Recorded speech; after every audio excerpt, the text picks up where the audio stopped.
হযরত আলী রাদিয়াল্লাহু তাআলা আনহু বলেছিলেন, রাজ্যের পতন হয় সুবিচার উঠে গেলে। তেমনি এক রাজত্বের পতন ঘটেছে বৈষম্য বিরোধী ছাত্র আন্দোলনে। শেখ হাসিনা সরকার দেশ ছাড়তে বাধ্য হয়েছে, আর দেশ জুড়ে ছড়িয়ে পড়েছে ছাত্র জনতার বিজয়ের আনন্দ। বাংলায় এই শ্রাবণে যেন নেমে এসেছে বসন্ত। তারুণ্যের রক্তে রাঙা বসন্তের ফুল আজ রঙে রঙিন, যা দেশের মানুষের মধ্যে পজিটিভিটি ছড়িয়ে দিচ্ছে।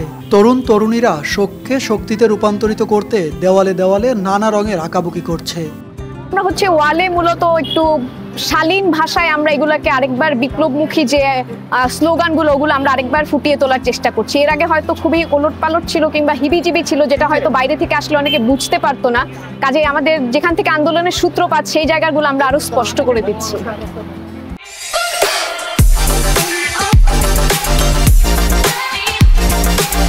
পেশাদার না হলেও এই তরুণদের নিপুণ হাতে রং তুলির স্পর্শে ফুটে উঠছে নানা চিত্রকর্ম। ঢাকা বিশ্ববিদ্যালয় ক্যাম্পাস সহ আশপাশের দেওয়ালে আঁকা হচ্ছে নানান গ্রাফিতি চিত্র।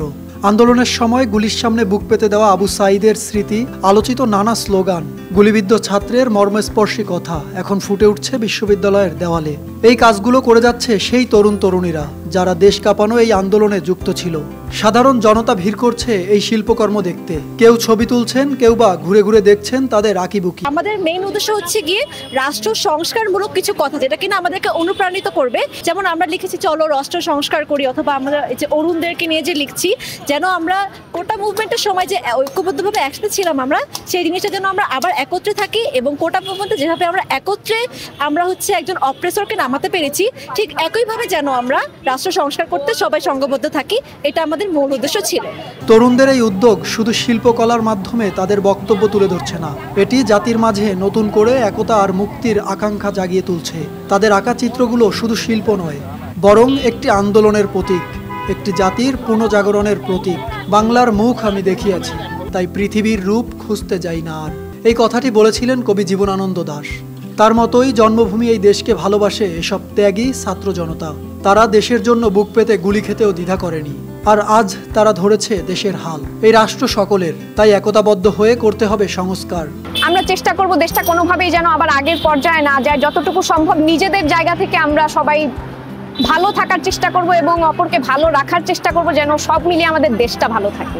বিশ্ববিদ্যালয়ের ময়লা দেওয়াল এখন রঙিন হয়ে উঠেছে একতা আর মুক্তির স্লোগানের নানান চিত্রকর্মে। এই তরুণদের প্রত্যাশা, সকলে যদি একতাবদ্ধ থাকে তবে দেশ থাকবে নিরাপদ।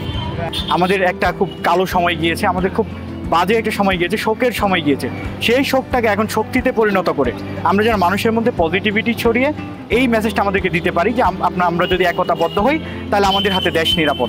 তরুণদের এই উদ্যোগে শুধু ঢাকার দেওয়াল নয়, বরং দেশের অন্যান্য প্রান্তের শিক্ষা প্রতিষ্ঠানগুলোতেও ছড়িয়ে পড়েছে পজিটিভিটি।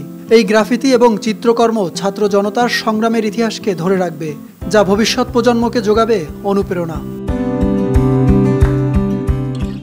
সাকিব হাওলাদার, RTV।